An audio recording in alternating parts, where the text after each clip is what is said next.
Hi all, welcome to ഹിൽസൂസ് collections. ഇന്ന് നമുക്കൊരു ചിക്കൻ സ്റ്റൂ ഉണ്ടാക്കിയാലോ. നല്ല ടേസ്റ്റി ആയിട്ടുള്ള അതിന് ഞാൻ പാൻ ആദ്യം അടുപ്പത്തേക്ക് വെച്ച് അതിൽ എണ്ണ ഒഴിച്ച് അതിലോട്ട് ചെറിയ 2 കഷ്ണം പട്ട, 2 ഗ്രാമ്പൂ, 2 ഏലയ്ക്ക, 3-4 കുരുമുളക്, ഇത്രയും സാധനം ഇട്ട് കൊടുത്ത് അതൊന്ന് മൂത്ത് വരുമ്പോൾ അതിലേക്ക് ചെറുതായിട്ട് അരഞ്ഞു വെച്ചിരിക്കുന്ന ഇഞ്ചി വെളുത്തുള്ളി ഇട്ട് കൊടുത്തിട്ടുണ്ട്. അതിലേക്ക് കറിവേപ്പില, 2 പച്ചമുളക് കീറിയതും ഇട്ട് കൊടുത്ത് അതൊന്ന് വഴറ്റിയെടുക്കാം നമുക്ക്.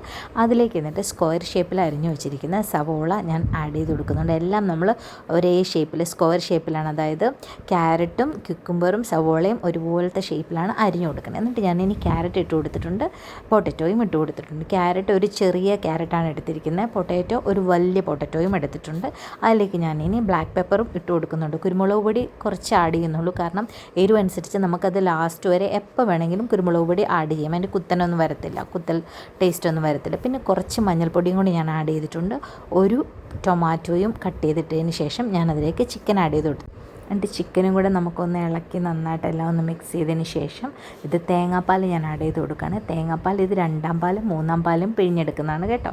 ആ പാൽ അത് ആഡ് ചെയ്ത് അതിൽ ഇത് വെന്ത് വരണം കേട്ടോ.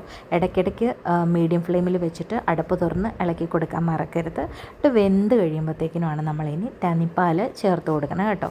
ചിലരിത് പശുമ്പാൽ യൂസ് ചെയ്തും ഉണ്ടാക്കാറുണ്ട്, പക്ഷേ റിസ്ക്കാണ്. പാൽ പിരിഞ്ഞു പോയാൽ നമ്മുടെ കറി കുളമാകും.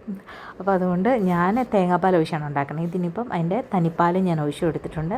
നമ്മുടെ കറി റെഡി ആയിട്ടുണ്ട്.